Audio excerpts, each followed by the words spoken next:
Pontificia Universidad Católica del Perú.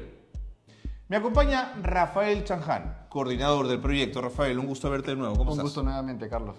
Hoy hablaremos de la colusión, pero en un caso muy concreto. Cuéntanos, Rafael.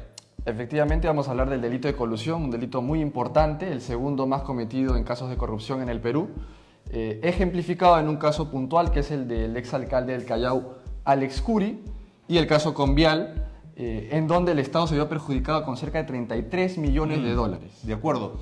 La información que vamos a presentar, ¿de dónde viene? ¿Cómo la organizaron? Bueno, hemos levantado información a partir del análisis de sentencias que ha publicado el Poder Judicial y también a partir del análisis de las noticias que se han difundido en medios de comunicación masivos. De acuerdo, Rafael. Muchas gracias por este esfuerzo del IDEPUC. Gracias por estar con nosotros. Y con ustedes, la colusión, el proyecto anticorrupción. En 1999, el alcalde provincial del Callao, Alexander Curi Bumachar, declaró en emergencia la red vial del Callao y convocó a un concurso público para la construcción de la vía expresa del Callao. La buena pro fue otorgada a Convial Callao S.A., una empresa que generaba serias dudas. ¿Por qué? Porque no cumplía con las exigencias establecidas en la base del concurso. No presentó carta fianza por $1 millón, no tenía balances auditados ni documentos que avalasen su capacidad de crédito. La empresa no contaba con el dinero para hacer la obra. Por ello, de forma irregular el municipio Chalaco firmó una suerte de precontrato con Convial Callao S.A., a fin de que este contrato o precontrato sirviera como garantía ante los bancos y permitiera que la empresa levante fondos. A estas irregularidades debemos sumarle un grave conflicto de intereses. Convial Callao S.A. tenía como accionista a otra empresa, de la cual Roberto Dalorto Lizárraga era el director. El alcalde Curi designó como presidente del comité de concesión de la obra Vía Expresa del Callao a Augusto Dalorto Falconi, pariente de Roberto Dalorto. Con posterioridad, Curi además establecería vínculo de parentesco con el primero de los mencionados al contraer matrimonio con su hija. Todo quedaba en familia. Cuando se supo de esta trama, Augusto Dalorto Falconi renunció a su cargo y el alcalde Curi designó como nuevo presidente del comité de concesión a Edgar Barriga Calle. ¿Quién era Barriga Calle? Era socio del renunciante Dalorto Falconi en una consultora privada, es decir, no cambió nada. La concesión de la vía expresa a Convial Callao S.A. se produjo pese a todo y a la empresa se le permitió, vía adendas, cobrar el peaje sin haber realizado las prestaciones exigidas en el contrato. Esto se llama colusión y el proyecto anticorrupción te cuenta dónde está el delito.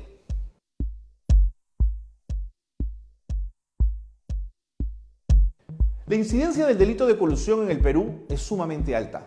Hasta octubre del 2017, la colusión fue el segundo delito de corrupción más cometido y el tercero con el mayor número de internos en establecimientos penitenciarios. Esto según datos de la Defensoría del Pueblo.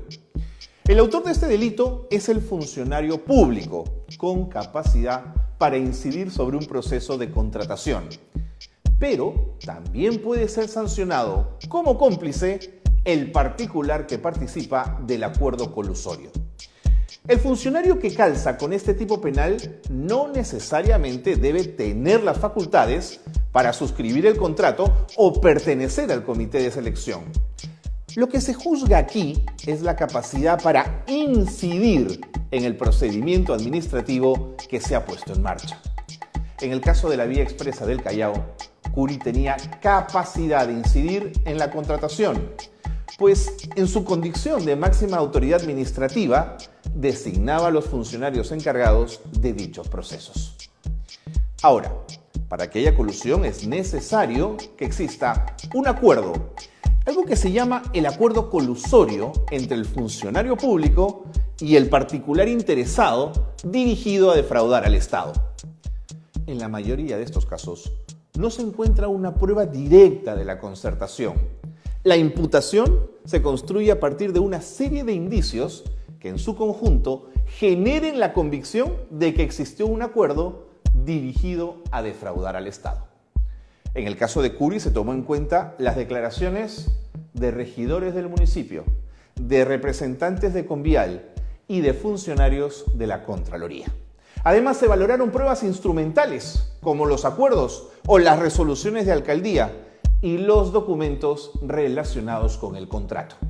Se valoraron también informes especiales de Contraloría, donde era claro, donde se constató la sobrevaloración del tramo A de la vía y la irregular autorización para la concesionaria de que inicie el cobro del peaje a pesar de que no habían cumplido con los requisitos exigidos por contrato. El delito de colusión se puede realizar en el marco de cualquier tipo de operación o contrato administrativo o civil que tenga naturaleza económica donde haya participación estatal. El Código Penal peruano contempla dos formas de colusión: simple y agravada. Es simple cuando hay un acuerdo ilícito dirigido a, en el futuro, perjudicar patrimonialmente al Estado. No se requiere que el perjuicio se haga efectivo, solo basta que la conducta sea idónea para que éste aparezca.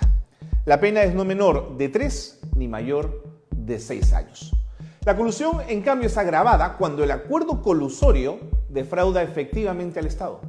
Cabe precisar que la defraudación no se reduce al desembolso de dinero o a la pérdida de bienes, sino que puede bastar el otorgamiento ilícito de una buena pro o la firma indebida de un contrato.